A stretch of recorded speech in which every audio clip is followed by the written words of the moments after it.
Fórum da Liberdade, que tem os seguintes patrocinadores e apoiadores.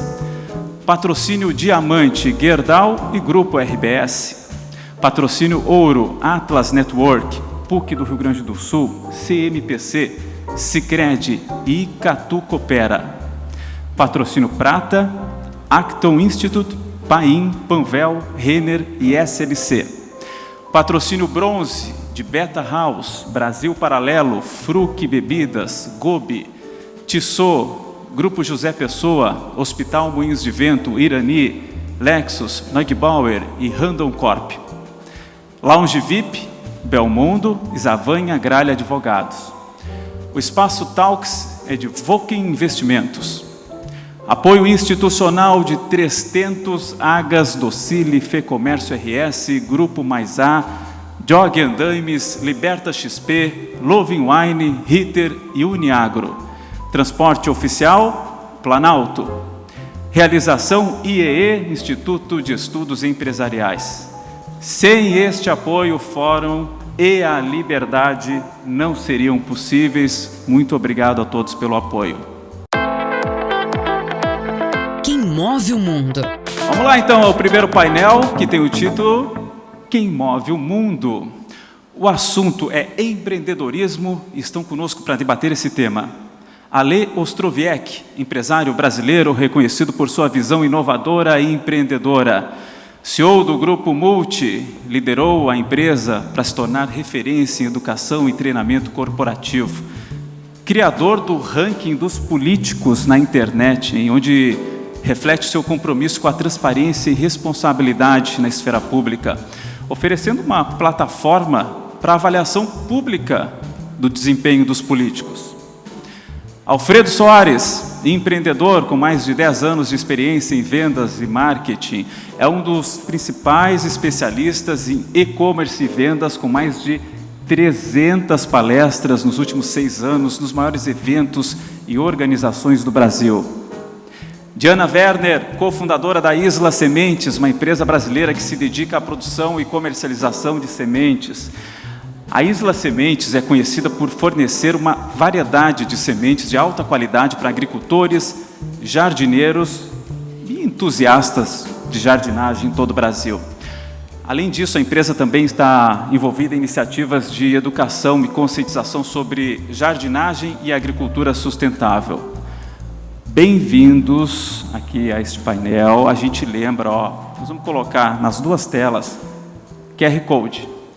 Já estou vendo gente levantando o celular. Abre a câmera do celular, mesmo quem está no fundo lá, dá certo. Aponta ali para o QR Code e aí vai ser direcionado para fazer as perguntas ao final das falas.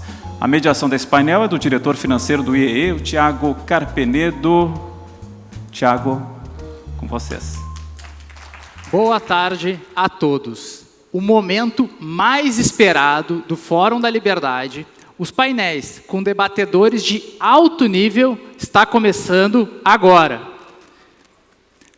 Admirável Mundo Livre, a partir dessa provocação, que dá origem ao tema do 37º Fórum, faço uma pergunta para cada um neste auditório. Quem move o mundo? A vida no nosso planeta é baseada em necessidades e existem aves, por exemplo, que voam milhares de quilômetros todos os anos, chegando a mudar de continente para acessar melhores condições para se alimentar e para se reproduzir. Mas certamente nenhuma espécie apresenta necessidades tão numerosas quanto nós, o ser humano vivendo em sociedade. Há centenas de anos, nossos ancestrais lutavam com a sua vida, literalmente, para ingerir calorias que permitissem sua sobrevivência básica. Hoje, com alguns movimentos nos dedos, bilhões de pessoas no mundo podem ter acesso instantâneo a qualquer tipo de comida entregue em qualquer lugar, em qualquer horário e que seja deliciosa, saudável e acessível. O que aconteceu nesse meio tempo? A consolidação de uma instituição social, talvez a mais importante delas, o mercado. Mesmo o precário escambo já era uma forma para satisfazer as necessidades humanas, a partir de trocas diretas entre produtos. Mas aí, a inventividade humana desenvolveu tecnologias incríveis. Por exemplo, um instrumento mais inteligente de trocas, as moedas, e um tipo de organização com o objetivo claro de produzir bens e serviços com muita eficiência, as empresas. Dotadas desses dois superpoderes, a liberdade individual para trabalhar e consumir livremente permitiu às pessoas realizarem trocas voluntárias o tempo todo. Essas trocas constantes formam o mercado. E o desenvolvimento dos mercados catapultou a capacidade da humanidade de gerar riqueza. Se a base do trabalho dos economistas é entender a alocação de recursos escassos em um contexto que os seres humanos têm necessidades infinitas, e nós sabemos, né, disso, né, pessoal? Nós temos necessidades praticamente infinitas. São os empreendedores que, de fato, alocam esses recursos usando a sua criatividade e sua experiência. Na sincronia em que os mercados funcionam, o consumidor é o soberano. Ou, como diz o clichê, o cliente é o rei. Já o empreendedor é o seu súdito, que faz um trabalho duríssimo. Entender e atender às necessidades das outras pessoas e empresas. Alguns não percebem o trabalho árduo de se empreender, especialmente no Brasil. Outros até enxergam alguma importância, mas são extremamente simplistas. Acreditam que o empreendedor é apenas aquele maluco que corre um monte de risco para ter lucro, mesmo sabendo que seu patrimônio e sua reputação estão em jogo. Mas nós sabemos que o empreendedor é muito mais do que isso. Ao olhar o caos do mercado, o empreendedor enxerga uma visão nítida para o seu negócio.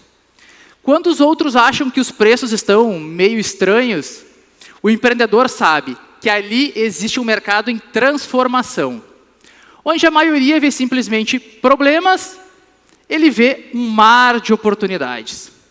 Alguns acreditam que o empreendedor é o vilão do mundo, mas nós sabemos que ele é o herói. Pergunto aos nossos convidados, caro Alê, Alfredo e Diana. Afinal, quem move o mundo? Sejam muito bem-vindos e a palavra está com você, Alê.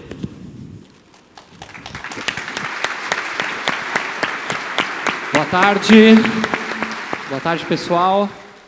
Prazer estar aqui com todos. Quero agradecer aqui meus colegas de palestra, de painel, e todo o pessoal do IEE. Vamos colocar aí a apresentação, que eu vou passar aqui umas breves palavras. A gente sabe que o Brasil é um país com muitos desafios, mas ele pode dar certo? E eu vou começar com um caos e jogar a pergunta para vocês. Tive essa semana conversando com o diretor de uma empresa de eletrodomésticos, de geladeira, que eu não vou mencionar aqui qual, mas todo mundo sabe qual é, que é essa mesma que você pensou. E eles têm operação no Brasil e no Canadá, e curiosamente elas têm o mesmo tamanho. E aí eu perguntei assim, o seguinte: você tem quantos funcionários na área fiscal? Ou seja, quantas pessoas você tem para calcular os impostos?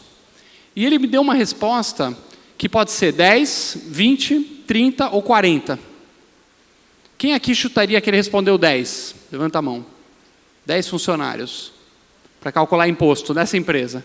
20 funcionários, levanta a mão. Um pouquinho mais aqui. 30 funcionários. 40 funcionários. Então, a maioria aqui está achando que é 40. Aí eu perguntei, e no Canadá? Ele me deu uma resposta que podia ser 5, 4, 3 ou 2. Quem acha que é 5? 4, 3, 2 funcionários. E eu fiz uma pegadinha porque todo mundo errou porque é um funcionário. Então não tinha essa opção. São 40 funcionários no Brasil só para calcular imposto, e num país do mesmo tamanho, com a mesma operação, um cara. Imagina os outros 39, o que dá para fazer com essa folha? Desenvolver produto, pensar em lançamentos, pensar em novas tecnologias. Isso é um caso real, pessoal, 41. Segundo caso real, ano passado eu falei com uma empresa japonesa, fatura 200 milhões de reais no Brasil, 500 funcionários. Estava pensando um possível M&A, uma operação com eles, etc. Empresa super certinha, sabe? Os gerentes japoneses, tudo by the book, fazendo tudo do jeito que eles, mega conservadores, advogado, as leis, tudo compliance. Fomos dar uma olhada na empresa, sabe quanto era a dívida tributária dessa empresa?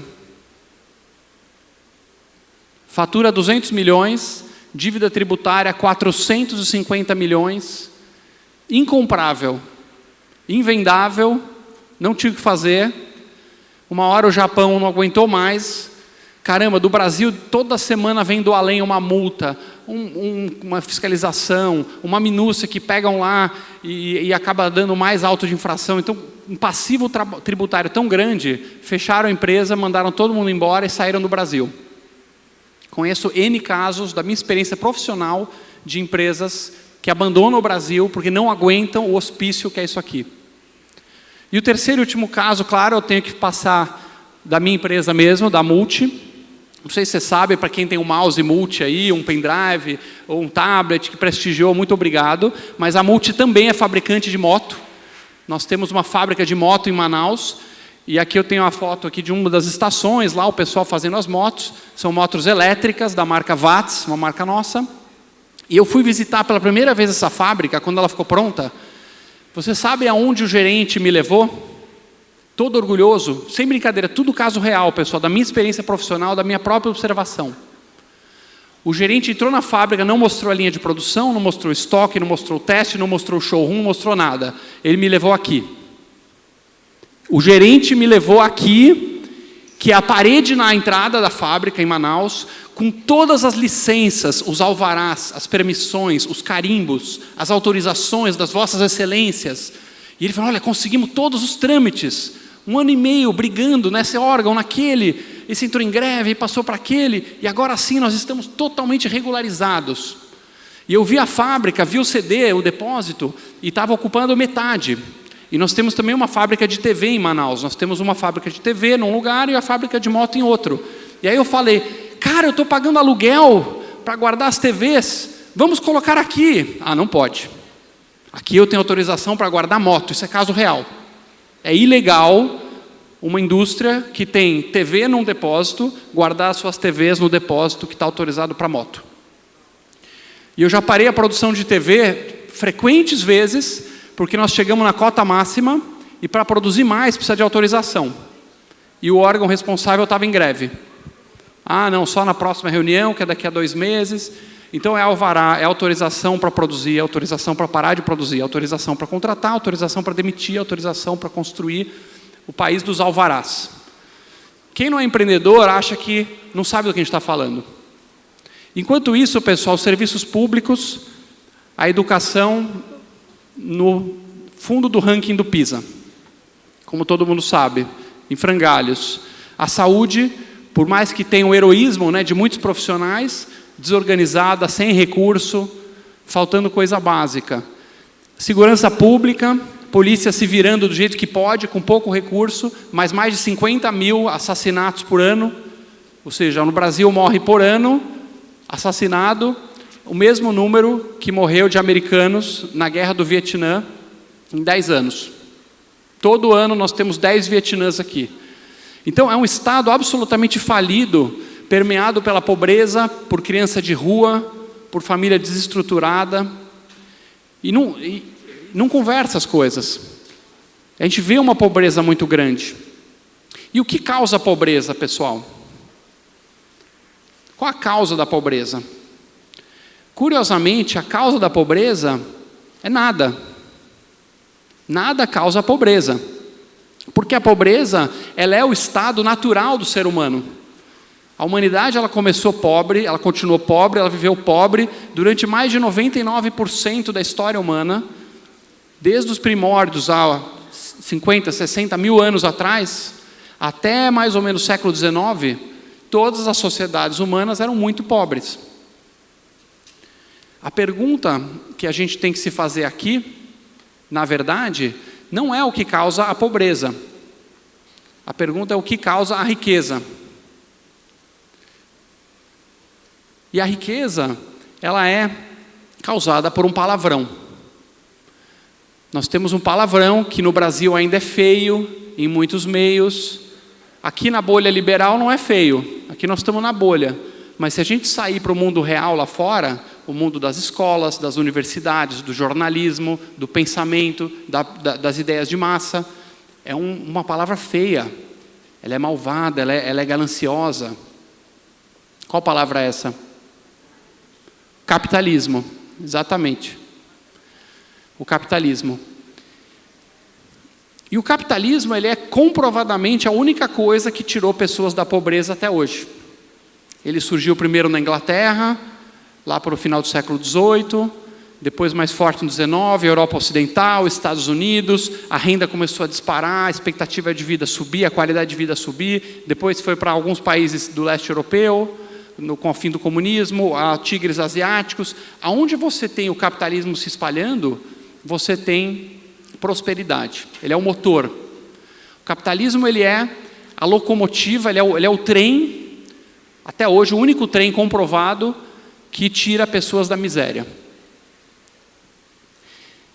Em todos os lugares, até a China, por exemplo. A China eu conheço bem, porque eu tive a oportunidade de ir lá, mais de 30 vezes tive a oportunidade de ir à China, para negócios, tudo, e acompanhei lá o que aconteceu.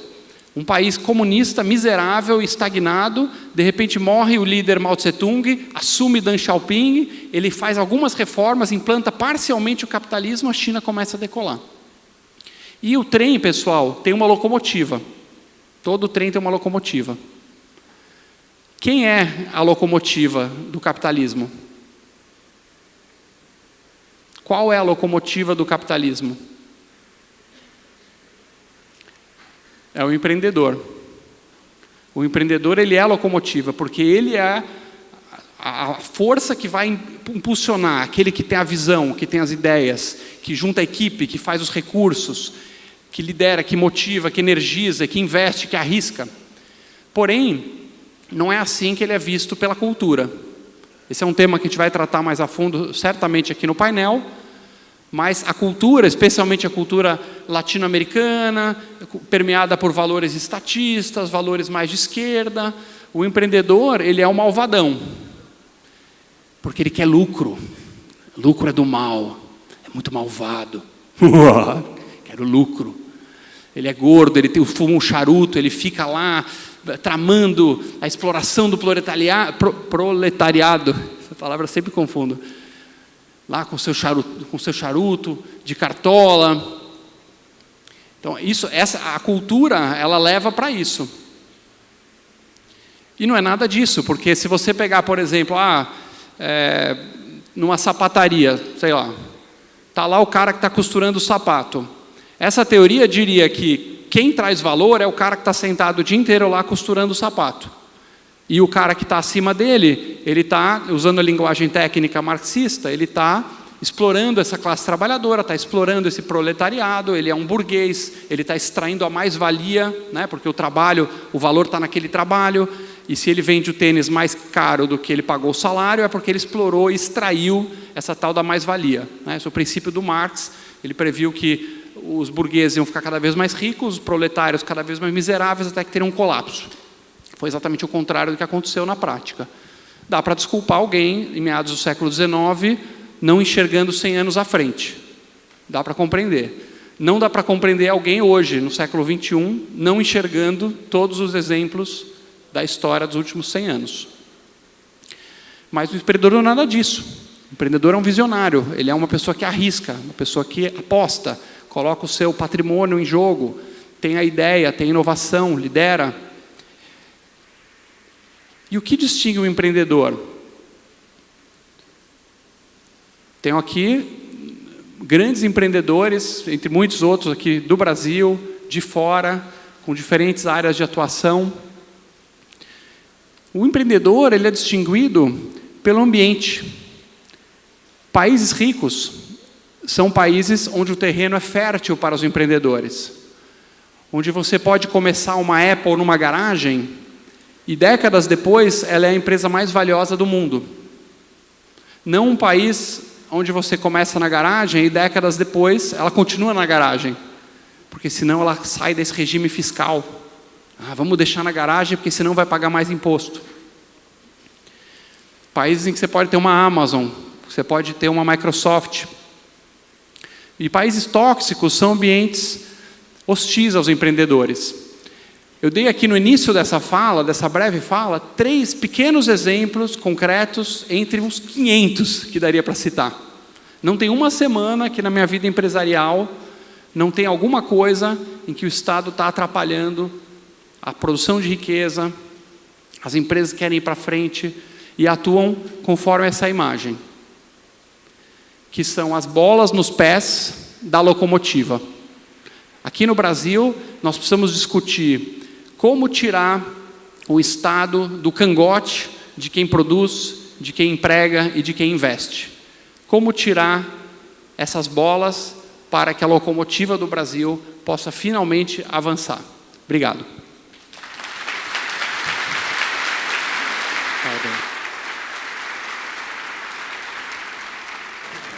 Não, é a Diana. Obrigado, Ale. Agora, por favor, Diana, Olá. à vontade para as suas considerações iniciais. Boa tarde. Eu preciso avisar que eu sou uma pessoa extremamente otimista e não consigo evitar. Então, vou contar para vocês um pouco da minha experiência, que o pessoal me convidou para falar aqui. Eu vejo o empreendedorismo hoje como algo extremamente difícil. A verdade é que, para uma empresa ser financeiramente interessante, dá um monte de trabalho. Não tem caminho rápido, não tem atalho. E todo mundo sabe, e a gente vai ter inúmeras provas ao longo desse evento, que é bastante difícil. Dentro disso, então, por quê, né? Por que a gente empreende? Por que eu estou aqui? Por que tantos de vocês estão aqui? Porque empreender também é, inegavelmente, um oceano azul de liberdade e poder.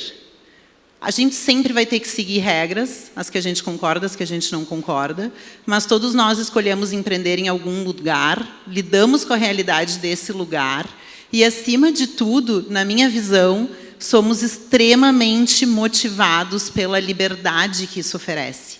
Dentro de uma empresa, a gente pode, de verdade, fazer infinitas coisas, infinitas escolhas e se posicionar de infinitas maneiras.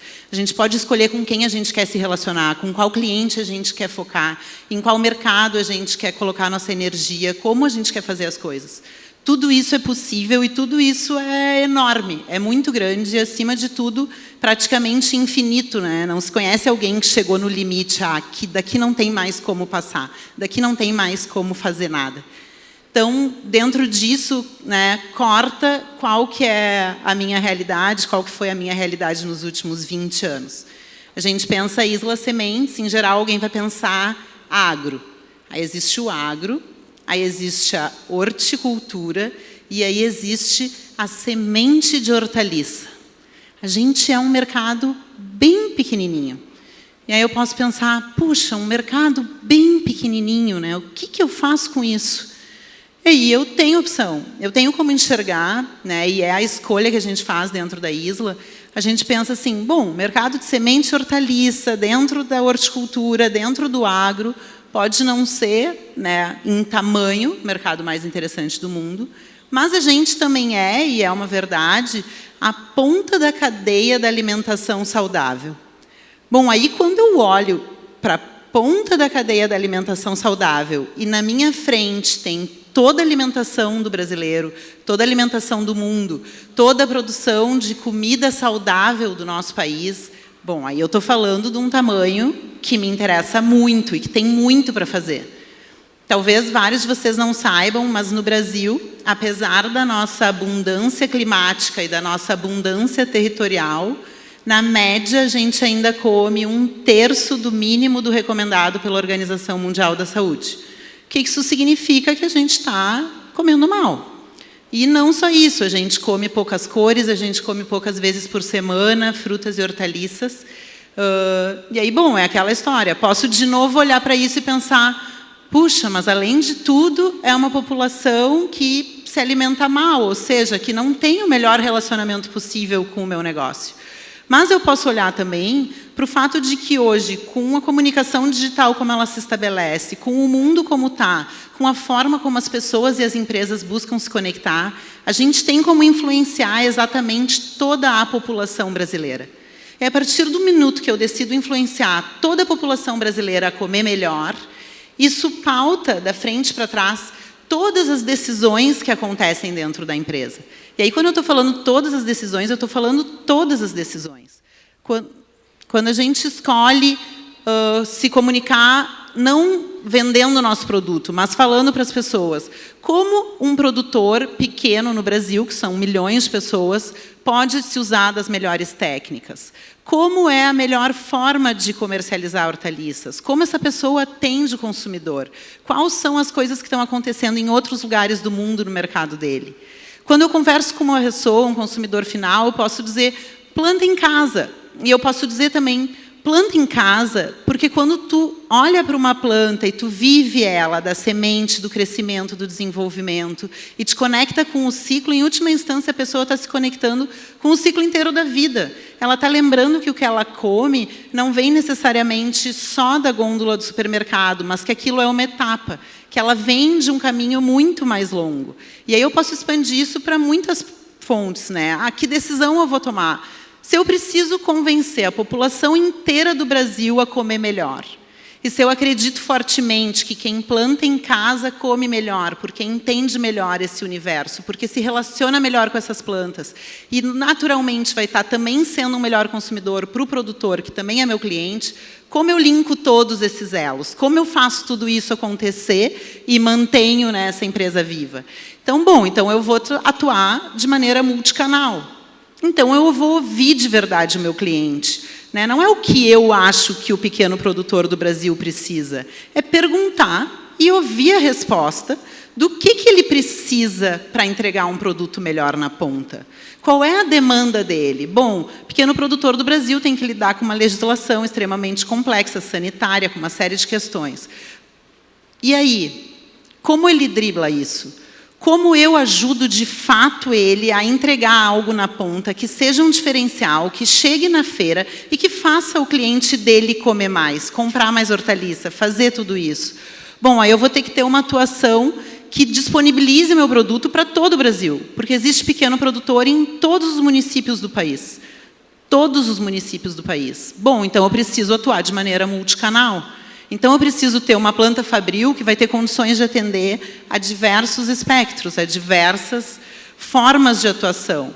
Eu vou falar com 5 milhões de pessoas todos os meses na rede social, através de um conteúdo que é legítimo. Porque no momento que eu me posicionei como a empresa que quer falar sobre alimentação saudável e não sobre a semente ou sobre o que eu faço, eu preciso de verdade falar com todas as pessoas. E eu preciso ouvir o que todas essas pessoas têm para me trazer em resposta. Né? E o que é ouvir de verdade? Eu estou em Porto Alegre. A Isla, por acaso, está na mesma cidade do Fórum da Liberdade. Um orgulho. Estando na cidade do Fórum da Liberdade, querendo atender todo o Brasil, como eu atendo todo o Brasil sem fazer com que o meu cliente fique se perguntando onde eu estou? A verdade é que não importa. Se eu estou focada em atender todos os municípios do Brasil, o problema de estar em Porto Alegre é meu. É meu e das 180 pessoas que trabalham na Isla e de nossos parceiros, dos nossos fornecedores. Esse problema não é do nosso cliente.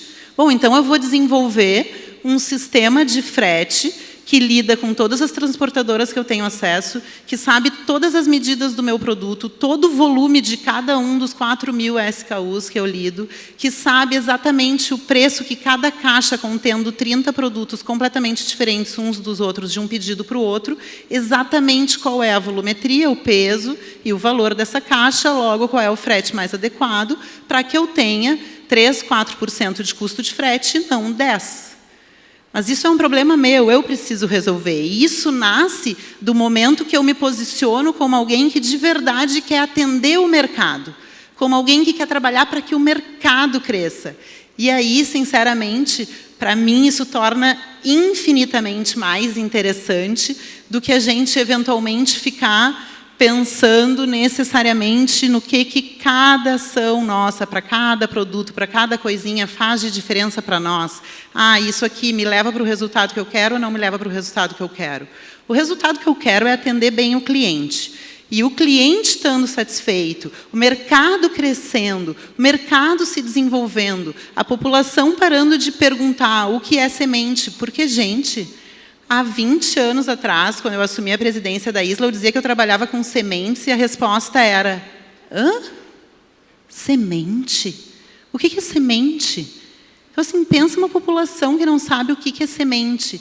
Para mim, isso é pura motivação. Vamos lá, vamos falar de semente, vamos falar de sazonalidade, vamos falar de todas essas coisas. E é lógico que eu não estou alheia que a empresa precisa dar resultado, que a empresa precisa se conectar com outras empresas, que a empresa precisa trazer tudo que uma empresa existe para fazer. Mas o caminho que eu percorro para chegar nesse resultado é qualquer um. Porque a liberdade é plena quando a gente se dá conta que esse caminho pode ser percorrido da forma como a gente bem entender. E que olhar para o que a gente quer fazer e trazer essa consciência e trazer a escolha da forma como cada empresa atua é o pleno exercício da liberdade, na minha visão. Eu acredito em exercer liberdade em todos os momentos, a cada relação, a cada contratação, a cada demissão, a cada mudança, a cada decisão, a cada cliente que é bem atendido em cada canto do mundo. Que resultado que isso traz para nós? Traz o resultado de ter saído, por exemplo, da posição de empresa pequena que fala com 20 mil pessoas através de um jornalzinho e que tem que seguir tendências, para a empresa que, na horticultura, é tendência. A gente lança tendências, a gente ensina o mercado a plantar, a gente ajuda em todas essas coisas. É claro que a gente não está sozinhos, mas a gente conseguiu, sim, assumir um papel de protagonismo através de todas essas ações e, através de tudo isso, estar numa posição em que a gente pode exercer o nosso poder. O poder que a gente acredita, da melhor forma que a gente é capaz. E, enfim, isso que eu trago e espero que todos empreendam, porque eu realmente acredito que é muito transformador. Obrigado, Jana.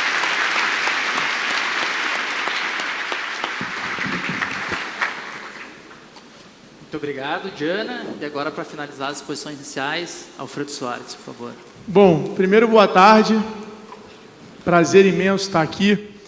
E eu subi no palco, na verdade, estava falando com o Alê, que é um empreendedor que eu admiro demais, que eu tenho o prazer de conhecer a história dele.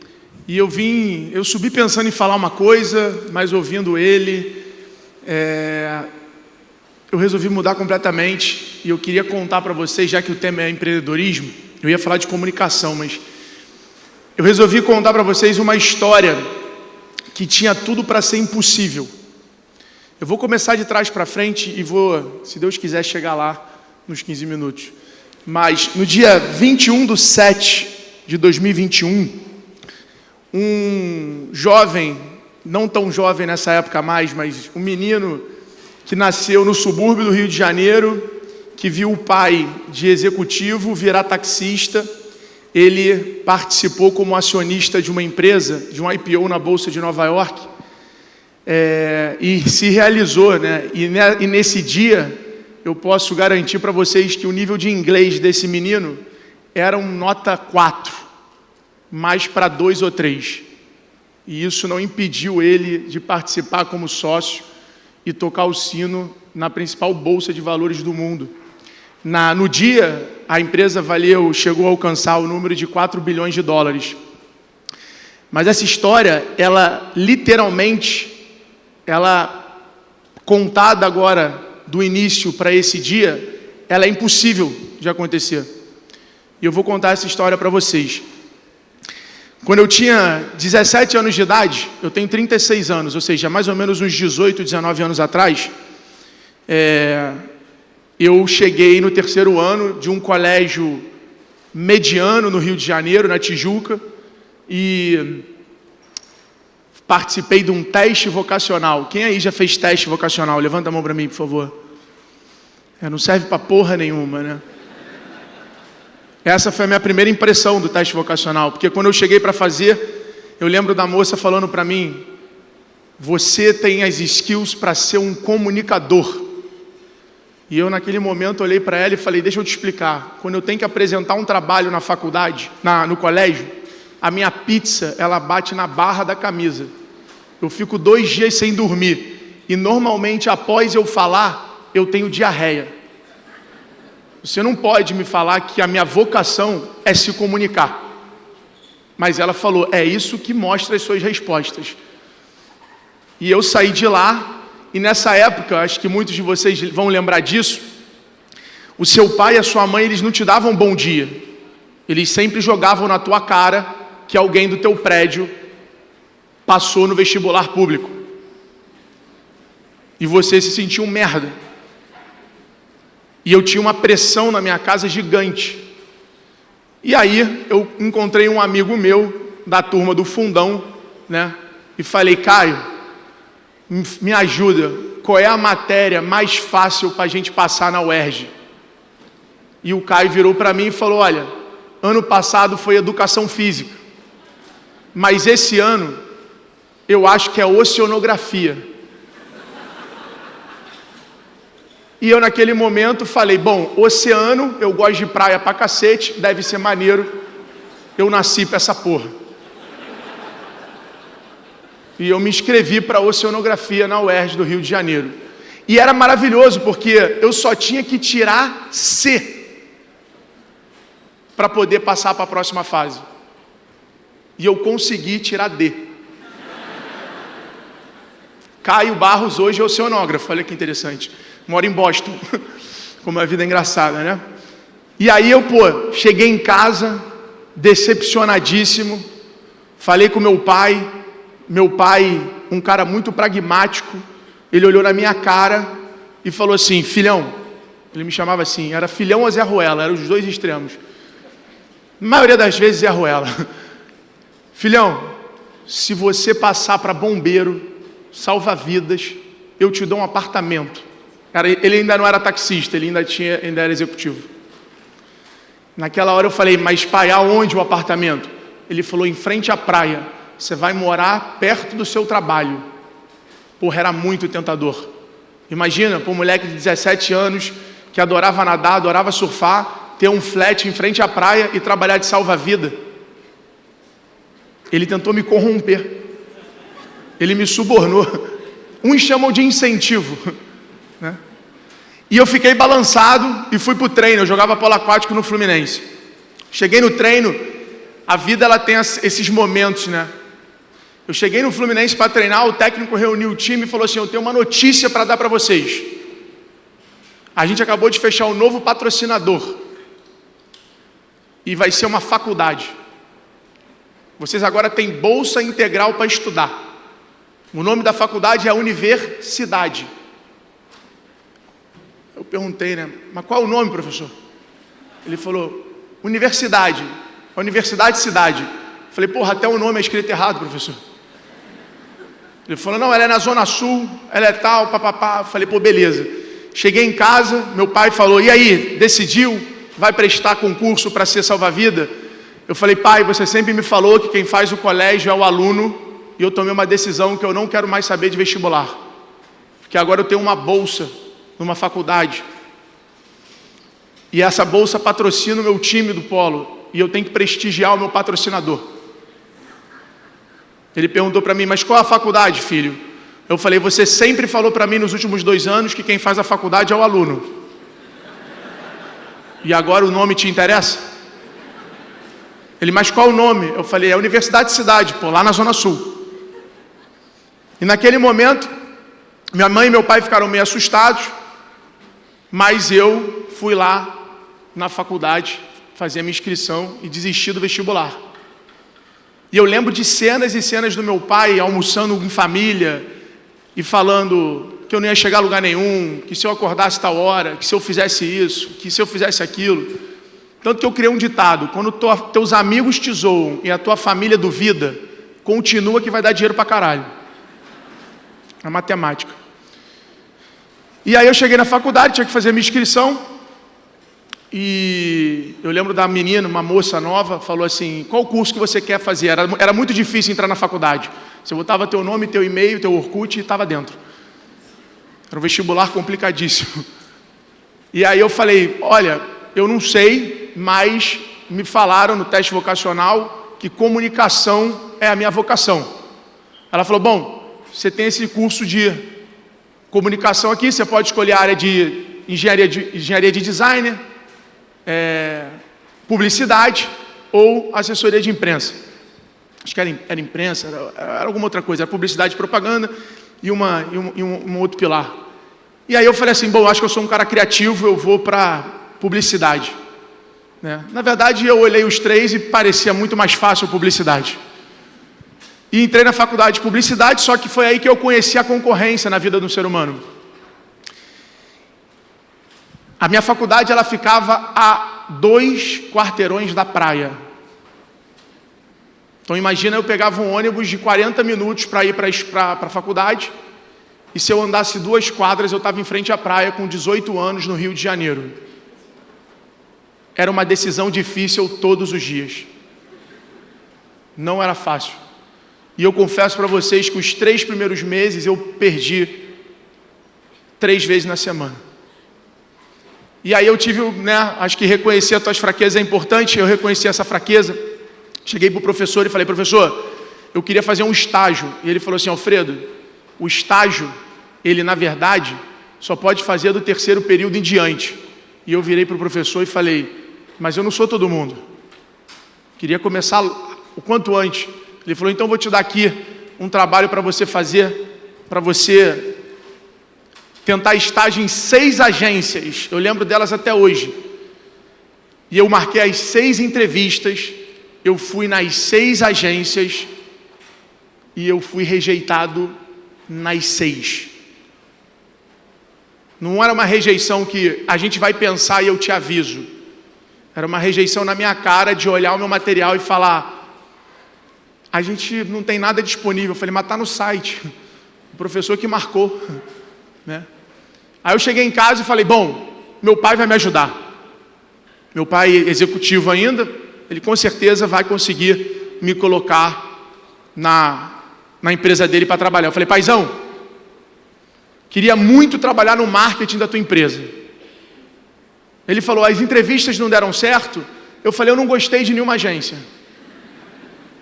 Aí ele falou assim, em 10 segundos ele falou: eu acho melhor não. Ou seja, meu pai me rejeitou. Voltei para a faculdade e o professor, vendo que eu realmente queria, ele me botou numa agência experimental da faculdade. Essa agência experimental da faculdade, eu tinha que imprimir um trabalho. Eu fui numa gráfica, no Rio de Janeiro, no centro, Gráfica Primos, tinha um cartaz que falava: seja representante comercial e ganhe R$4.000 por mês. R$4.000 há 18 anos atrás era dinheiro pra cacete pro moleque. Era mais ou menos mais do que um programa de trainee, que era o outro top de um adolescente, nessa época, procurava. E nesse momento, quando eu vi aquilo ali, eu falei para mim mesmo, eu falei: tá aí a minha vocação. A minha vocação é ser representante comercial gráfico. Eu vi R$4.000, na época meu programa era ir para praia e para balada, o combo na balada era R$180 com Absolute. Eu falei: meu amigo, é combo todo final de semana. É isso que eu preciso agora, para a minha vida. E perguntei para o senhor como é que eu começava. Ele falou: olha, você precisa dar R$500 para fazer o teu material. Paguei R$500, fui para casa, fiz meu material, voltei. Quem aqui já teve cartão de visita? Levanta a mão para mim. Vocês são velhos, hein, brother? Nós somos, né? Vocês lembram a sensação de pegar aquela caixinha e abrir ela? O cheiro de papel. O poder, você lembra disso? O poder de alguém te pedir o teu contato, você e tirar um cartão. Eu estava com esse sentimento. Peguei a caixinha, abri a caixinha, verniz fosco, couchê mate, verniz localizado. Quando eu virei o cartão, eu errei o meu telefone. O que faz eu ter um início de carreira onde eu fui rejeitado em todos os estágios que eu tentei, eu não passei no vestibular, eu fui negado pelo meu pai numa ajuda profissional, eu consegui me autodemitir, até hoje eu só conheço eu, com esse feito de autodemissão, né? Mas através do empreendedorismo, da venda porta em porta, que eu comecei vendendo cartão e imã de geladeira para ponto de táxi, na Tijuca, no Rio de Janeiro, depois criei site, depois fiz gestão de fanpage, aí as pessoas começaram a me pedir e-commerce, eu criei uma plataforma de e-commerce, a gente criou mais de 47 mil lojas virtuais no Brasil, em 3 anos, vendemos essa empresa para a Vetex. A Vetex, na época que eu entrei, valia 100 milhões de reais, 100 milhões de dólares, e 6 anos depois, eu estava lá tocando o sino de uma empresa de 4,4 bilhões de dólares como sócio da empresa. Então, o que eu conto aqui para vocês, talvez é tangibilizando um pouco do que meus amigos comentaram e que o Ali falou de forma muito interessante. O empreendedorismo, ele é um estilo de vida. Não é sobre ser empresário, é sobre ser empreendedor. É sobre como você enxerga os problemas, é sobre como você reage às derrotas, é sobre você celebra a vitória, é sobre você curtir a jornada, literalmente. E ele sim, é talvez a única ferramenta possível de transformação social. Ser vendedor, ser empreendedor, pode mudar a realidade de qualquer pessoa. Eu sou o exemplo improvável de um cara que dá certo. Se você perguntasse para 10, para 20, para 50 amigos meus, para o meu técnico, para o meu pai, hoje nos vídeos eles falam, eu sempre soube. E eu faço questão de em qualquer podcast falar mentira. Quando eu mostrei o extrato da conta, quando eu ganhei meu primeiro 1 milhão que eu vendi a empresa, o meu pai falou, para de fazer essas montagens na internet. Ele só foi acreditar quando eu comprei um relógio para ele. Ele falou, não vai se endividar, hein, moleque. Você não precisa me provar nada. Então, eu queria aproveitar o tempo que acabou para contar um pouco da minha história, falar de onde eu vim, por onde eu passei e terminar dizendo que o empreendedor ele só tem um exercício diário: ser mais apaixonado pelo futuro do que orgulhoso do passado. Obrigado.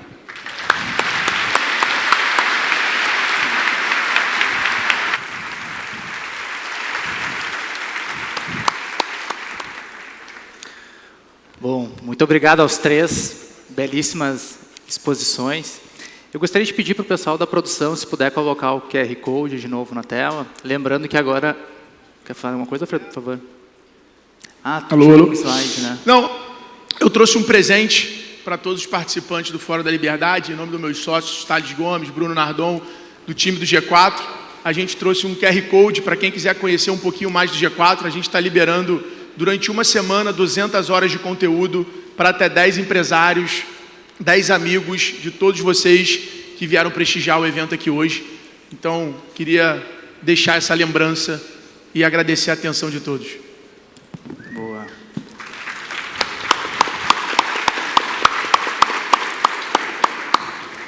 Perfeito. Então aqui, pessoal, o QR Code que o Alfredo trouxe agora. E aí, enfim, não sei se tem alguém escaneando ainda, mas eu acho que a gente pode passar. Eu gostaria só de relembrar que a gente tem o QR Code que pode ficar na lateral, que é para o envio de perguntas. Então, a gente está recebendo aqui em tempo real as perguntas. Quem tiver interesse pode mandar, colocar seu nome se tiver interesse e direcionar para algum palestrante que a nossa equipe está fazendo uma triagem e passando aqui para a gente. Bom, vou começar com uma pergunta aqui da plateia, então, direcionada aos três. Vou ler ela aqui. Sabemos que hoje os empreendedores e empresários têm papel preponderante no desafio de mover o mundo. Mas, ainda assim, o Estado tem uma influência relevante e, muitas vezes, negativa. Quais são os principais empecilhos que o Estado coloca para as empresas hoje no Brasil? Quanto uma empresa no Brasil está sujeita às decisões do governo de ocasião? Enfim, não sei se queres começar, Ale, fica à vontade. Ou, enfim, quem sentir mais à vontade. Não. Falar de governo, pode ir. Não, acho que uma série de fatores contribuem, mas eu diria que entre eles nós temos uma herança colonial, cartorial, né? Existe um pensamento do Estado como regulador, o Estado como o grande dirigidor da economia, o planejamento central como uma ideia fundamental e que tudo tem que ser microgerenciado pelo Estado, né? Existe um pacote cultural que leva para isso. Então, se você perguntar para as pessoas na rua, muitas vezes vai falar, o que é um bom Estado? O Estado bom é aquele que me dá coisas. O Estado bom é aquele que toma as decisões, que decide por mim o que eu vou fazer, que vai lá e dá uma ordem, né? Tudo que eu gosto deveria ser um direito garantido e pago por outros. Tudo que eu não gosto deveria ser proibido por lei. Então, esse pensamento, ele vem da cultura e permeia o Estado. E aí a pergunta é, por que tem essa cultura? É claro que essa é uma discussão, em 3 minutos não dá para responder, mas para um fórum todo, eu diria. Essa é uma discussão para um fórum inteiro, mas eu diria assim, em 2 minutos, existe uma batalha intelectual ao longo de toda a história, né? Ela vem desde a antiguidade, você tem Aristóteles e Platão de um lado, você tem Kant e Locke do outro lado, você tem a racionalidade contra a irracionalidade, né? Uma batalha que permeia a luta pelo coração humano. Mas existe também uma aliança, de certa forma, entre o mundo intelectual e o Estado. Por quê? De modo geral, o intelectual ele tem uma certa tendência a ser mais estatista. Porque no mundo capitalista é um mundo em que você fica mais rico, não porque você leu mais livros ou você é mais inteligente que o outro. Você fica mais rico porque você produz mais valor para o outro. Então, o cara que inventa um tênis, no exemplo que eu dei, um tênis maravilhoso que todo mundo quer comprar, o cara pode ser analfabeto e ficar muito rico. E o professor que leu todos os livros de filosofia do mundo, como ele não está gerando valor para o outro, valor esse que os outros estão dispostos a pagar, ele vai ser menos proeminente. Então isso gera um mal-estar, gera uma sensação insuportável do intelectual. Pô, como é que esse monte de burguês aí está mais do que eu? Porque você pode ser mais inteligente, mais culto, mas você não está gerando mais valor para o outro. E do ponto de vista do Estado, só para fechar, também tem uma tendência a apoiar esse tipo de intelectual. Porque imagina assim, você é o governante, você tem o aparato de poder, você é o Estado, você tem a polícia, você tem o exército, você tem a Receita Federal, você tem os cobradores, você tem todo o aparato repressivo estatal. E aí você tem no mundo intelectual uma galera falando, Estado é bom, o governante é legal, tem que dirigir mesmo de cima a baixo, e você tem do outro lado o mundo liberal, ou os libertários, ou objetivistas, falando, cara, vamos desmontar o Estado, vamos tirar o poder do Estado, vamos empobrecer o Estado para devolver o poder para o cidadão. Quem o aparato vai apoiar? Quem vai receber os fundos, as cadeiras da universidade? Então tem uma retroalimentação da cultura. E cabe a nós, que somos a sociedade civil, fazer o contraponto a isso. Em resumo muito pequeno, eu diria que é por isso que o pensamento vai para esse lado. Perfeito. Diana, Alfredo, gostaria de fazer uma colocação? Da minha perspectiva, acho difícil eu dizer o Estado, né? Não vou falar o Estado, mas o que eu gostaria que fosse diferente no Brasil e que eu acho que são as coisas que atrapalham muito. Do meu ponto de vista, a primeira delas é o custo do dinheiro. É muito, muito, muito caro investir numa empresa no Brasil, especialmente quando comparado com inúmeros outros lugares do mundo, e eu considero essa uma das maiores barreiras para o empreendedorismo aqui. E, em segundo lugar, talvez não menos importante, a cultura que permeia a nossa legislação trabalhista, que coloca empresa e empregado em posições antagônicas, como se não estivessem ambos pelo mesmo fim e desejando ambos o sucesso um do outro. Então, a forma como a nossa legislação trabalhista é pautada, que coloca um contra e não ambos olhando na mesma direção, também considero que é bastante prejudicial para o empreendedorismo. Acho que, só para complementar, acho que o grande problema é a imprevisibilidade. A mudança de direção. Você está com a bola na mão jogando basquete e, de repente, é pênalti, você está jogando futebol, você está dentro da área.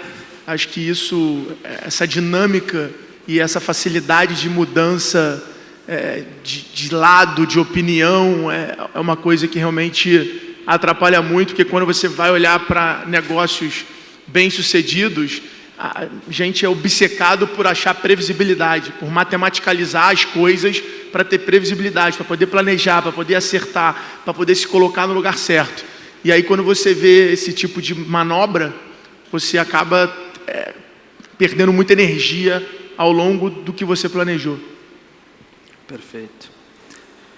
Vamos para uma próxima rodada. Teve uma pergunta aqui difícil, mas eu vou passar para vocês. Achei uma pergunta profunda enviada pelo Luca. Qual a filosofia de vida que cada um mais acredita? Qual a filosofia de vida de quem move o mundo? Tá aí a bomba para vocês. Vamos começar?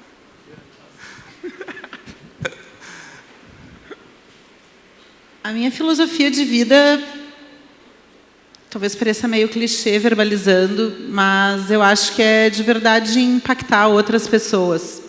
Eu gosto pra caramba dos seres humanos e acho que, numa empresa, no que eu faço no dia a dia, no trabalho que eu entrego, no fim das contas, faz sentido, vale a pena e será reconhecido de N maneiras com as quais a gente sabe que é importante, se causar impacto e for positivo para outras pessoas, né? Então, minha filosofia de vida é procurar fazer a diferença.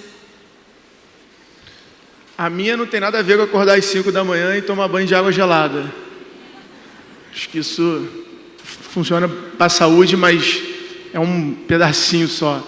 Acho que a minha, cara, eu tenho uma frase que eu ouvi do Mariano, que é o CEO e fundador da Vetex, que ele falou para mim uma frase uma vez muito forte, que ele falou: gera valor para a sociedade durante 5 anos seguidos, que a sociedade vai dar um jeito de te remunerar por aquilo. As pessoas só vão te remunerar, só vão valorizar a tua empresa de acordo com o impacto que ela gera para a sociedade.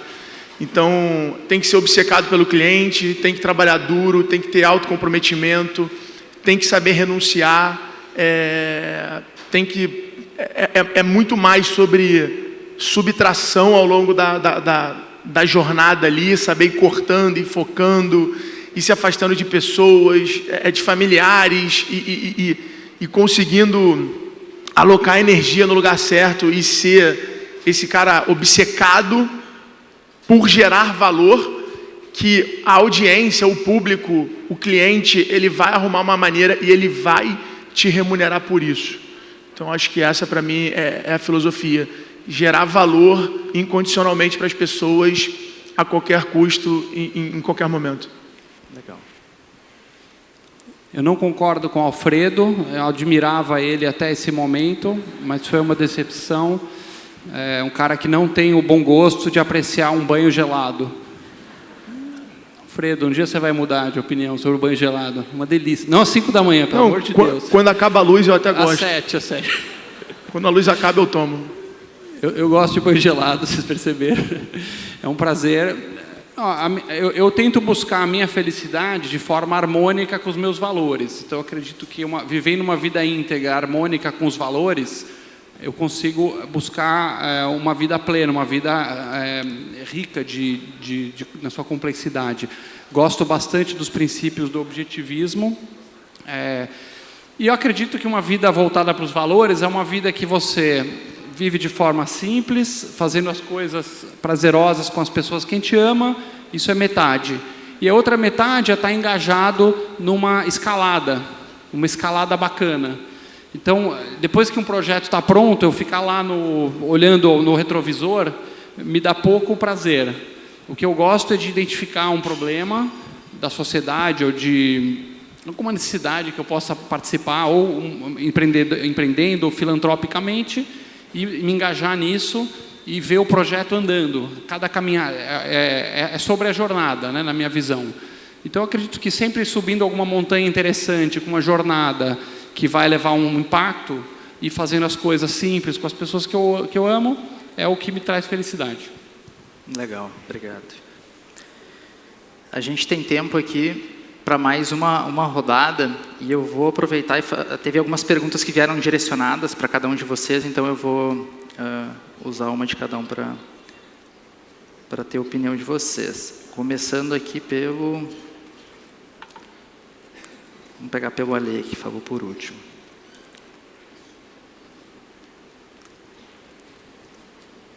Isso aqui também vieram forte aqui na pergunta. Em um mercado de tecnologia e inovação, quanto as empresas dependem de benefícios fiscais e incentivos governamentais? Você acha que é legítimo um empresário pleitear benefícios e incentivos ao governo? Olha, eu acredito o seguinte, a carga tributária média global para o mundo da tecnologia é de cerca de 10%. Por exemplo, imposto de importação nos Estados Unidos, a média é 3% em produto de tecnologia. No Brasil é 18%. Mais o ICMS, 18%. O PIS/COFINS, 9,25%. Substituição tributária, 27%. ISS, quando se aplica algum serviço. Enfim, IPI, mais 15% a 20%. Eu passo um terço do meu tempo pensando em impostos e metade dos meus pesadelos sonhando com impostos. O Brasil cobra uma carga média de 45% de imposto sobre produtos de tecnologia.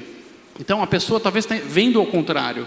Quando você tem uma carga global de 10%, o Brasil cobra 45%, e o governo bonzinho entre aspas, dá um crédito aqui de ICMS, reduz um pouquinho ali, você está pagando 30% ao invés de 45%, você não está ganhando 15% do governo, ele está te roubando 20% em relação à média global. Então, se a carga tributária for alinhada com a carga que acontece no mundo, ela ficaria muito mais competitiva, os produtos iam ficar mais barateados, ia ter um aumento do consumo. Então, as pessoas às vezes acham, especialmente quando vem esse discurso que eu falei que vem da cultura, puxa vida, o governo reduziu para essa indústria de 45% a carga, então vocês que estão aqui comprando, se você for, por exemplo, pegar uma caixa de som de uma marca global e comprar no Walmart, Estados Unidos, ela vai estar um terço do preço da mesma caixa no Brasil. Por que é isso? É o custo Brasil, é carga tributária, é todos os impostos, tudo que acontece. Então, quando o governo ele chega para um setor e fala, vamos baixar um pouquinho aqui para você, um pouquinho ali para você, o certo era ter uma alíquota única e baixa para todos. Mas não quer dizer que o governo está te dando um presente. Entende? Então, eu acredito que, nesse sentido, o liberalismo é totalmente alinhado com os princípios que eu defendo. Uma carga igual para todos e relativamente baixa, o mais baixa possível, para sustentar um Estado que é o Estado mínimo necessário. Né? É isso. Teve até aquela polêmica lá com os sites chineses recentemente, o pessoal entendeu tudo ao contrário.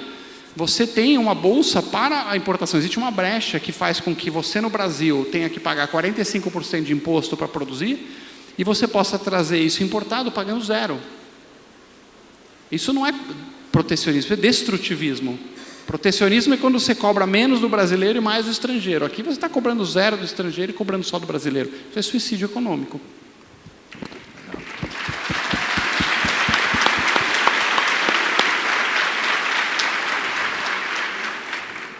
Uma pergunta da plateia direcionada ao Alfredo. Essa aqui não está identificado o nome. Qual o papel que o digital desempenha hoje na construção de uma empresa? Quem move o mundo hoje? Move no ecossistema digital ou offline? Eu acho que o digital ele acaba tornando mais exponencial a transformação, né? Isso é um fato, acho que todo mundo sabe, a gente está exposto a isso todo dia. E na hora da construção de uma empresa, a empresa, ela normalmente é um reflexo do comportamento humano. Então, o nosso comportamento humano, quanto tempo hoje a gente passa olhando para o telefone? Né? Lendo no telefone, ouvindo no telefone, assistindo no telefone, consultando o telefone, monitorando pelo telefone. Então, é inegável que o telefone se tornou uma extensão. Acho que tem até uma entrevista do Elon Musk falando um pouco disso, que a gente já é meio um ciborgue por conta disso. Ele é uma extensão da gente, a gente conta com ele para tudo. É só a gente ver o desespero que é real quando o WhatsApp, por exemplo, fica fora do ar, né? É um pouco caótico. Quando tua bateria acaba, dependendo da situação, você também se vê numa situação como se você estivesse paralisado.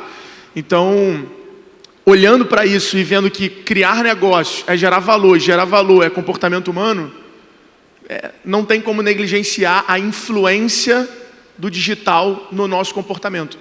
Então, essa é a importância do digital para você mudar o mundo, para você construir uma marca, para você construir uma empresa, para você se comunicar com o seu cliente. É esse o nível de protagonismo digital. Agora, o digital é um meio, ele não é o fim.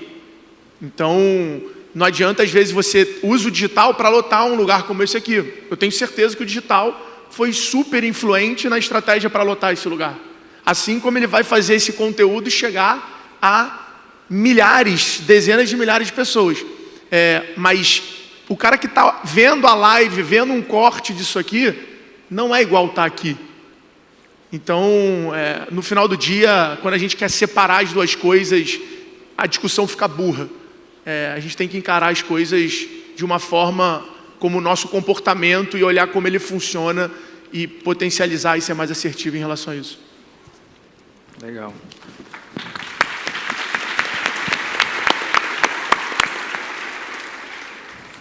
E aqui, para a gente finalizar as perguntas, uma pergunta direcionada para a Diana, acho que de alguém que, talvez num assunto que tu não trouxe aqui, Diana, mas que, enfim, estudou aí a tua trajetória profissional. Acho uma pergunta bacana.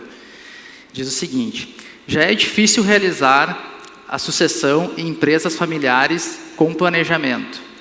Como foi para você, que passou por essa situação muito cedo e de forma repentina? Enfim, talvez se quiser contextualizar um pouquinho também, antes de responder. A Isla é uma empresa que está completando 69 anos. Ela foi fundada pelos meus avós, foi presidida pelo meu pai. E meu pai faleceu em 2004, quando eu tinha 22 e estava cursando engenharia de produção, estagiária de comunicação da Isla.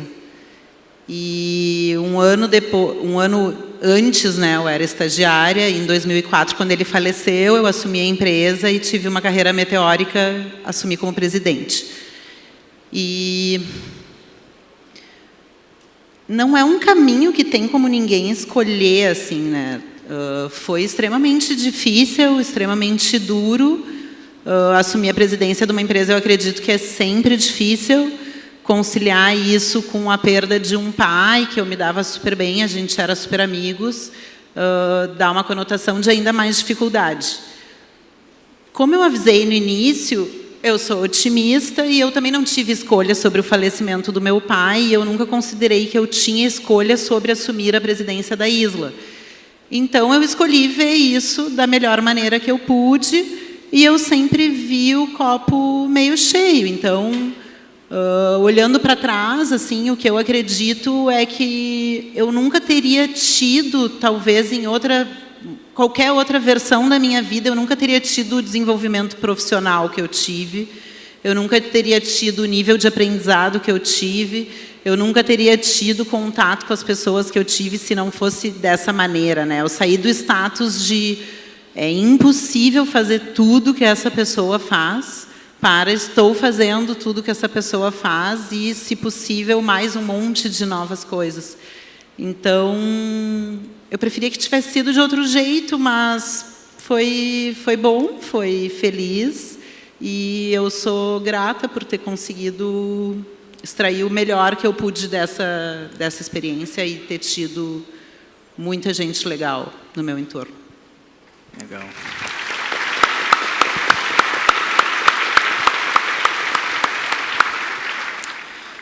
Pessoal, infelizmente, o nosso tempo para o painel Quem Move o Mundo chegou ao fim.